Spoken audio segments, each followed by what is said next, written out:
Hello, welcome back to Lotus Yoga and Counseling. I've got half an hour before sessions start, so I want to show you one of the most beneficial, helpful, insightful techniques that we use in counseling. It's called the 1 to 10 scaling question.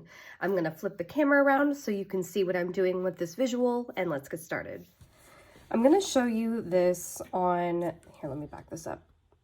I'm going to show this to you on a piece of paper, but this isn't how you have to do it. I'm just kind of offering the visual. So let's say that we all exist on a scale of 1 to 10. 1 being like bottom of the barrel, like really not well, essentially, like lowest point. And then 10, I always call it like cloud 9, ideal states of being.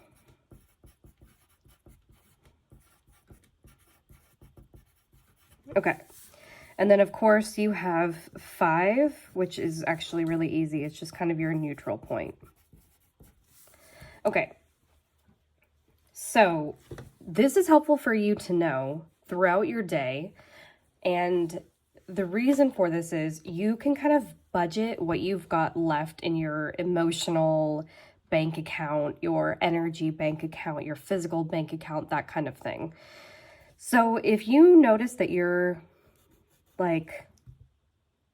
fine, this is usually where people say like, I'm fine, if they actually mean it, as opposed to like, oh, I'm fine, don't ask me more. If you're at a 5, you can tip either way. If you're at a 5, you need to kind of keep an eye on things so that you don't go into this sort of negative realm, but you could also make some changes so that you end up in the positive. I hate to overgeneralize, but you get the point. So let's say, for example, you are at a party. We've got, spring. It's springtime. Maybe you're at some sort of spring party. And you check in within the first hour of yourself and you're like, okay, I'm enjoying myself. I could say that I'm at a 6. So you've got energy to like kind of stored up. You're able to talk to people, you're eating, you're drinking, you're having a good time. Maybe you're playing a game or something.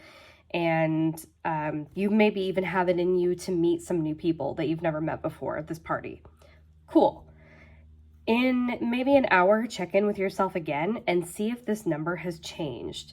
If you're someone that's more introverted or ambiverted, you're probably going to find that this number changes a lot faster than someone who's extroverted in this situation especially. So you could be like, all right, I've met like 3 people, I've eaten a bunch of food, I'm actually feeling kind of like stuffed and like maybe it's a little crowded in here. So maybe you drop down to a 5 or even maybe a 4, where you're like, if I don't make any changes, I am probably going to keep going this way. So this is where, if you end up here, this is where you say something like, okay, even just to get me back to a 5, I might need to step outside. Like step outside, regroup, reset, drink some water, go somewhere quieter in this place where you're having this party if possible. I hope that makes sense. So yes, if you have started tipping into the negatives, there are still things you can do to put yourself back at least toward neutral. This is where I want to also point out, you might have heard a lot about like, how happiness is fleeting, how we shouldn't always be aiming for being happy. This is a really good example of that. If you're always trying to get towards this 10, you're going to burn out. If you're even trying to always be at like 7 to 10, you're probably going to burn out. That's a lot of work. And maybe you're just not someone who can do that. Some people naturally are a little more on this side, but know this about yourself, that maybe you exist somewhere around here. So try to get back to neutral. See what you can do, asking yourself, can you even just get 1 point a little bit happier or more comfortable, whatever it is, on this scaling question. If you catch yourself like, I'm in here and there's nothing I can do about it, that's when you decide to leave the party. Thank the host, thank people, do what you can, bow out. Okay, and then let me tell you also about how this is helpful information for the people in your life. You can ask your partner, how are you doing 1 to 10? And hopefully, if you've been practicing this with them, they'll be able to tell you, oh, I'm a 5, I'm a 6, I could stay a little bit longer at this party. But if your partner is not even able to tell you verbally, if they just have to go like 4, I'm at a 4, like maybe they give you a signal from across the room or something, that's a sign like, let's check in. Let's see what needs to happen. Do you have 20 more minutes in you? Because I need to talk to this person before we leave. And again, 7 to 9 would be lovely. 7 to 9 would be lovely to exist in. Know that this area, like all of this side, takes a lot of work to stay in. So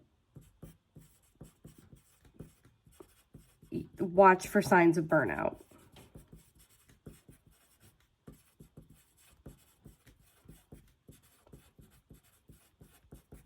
All right.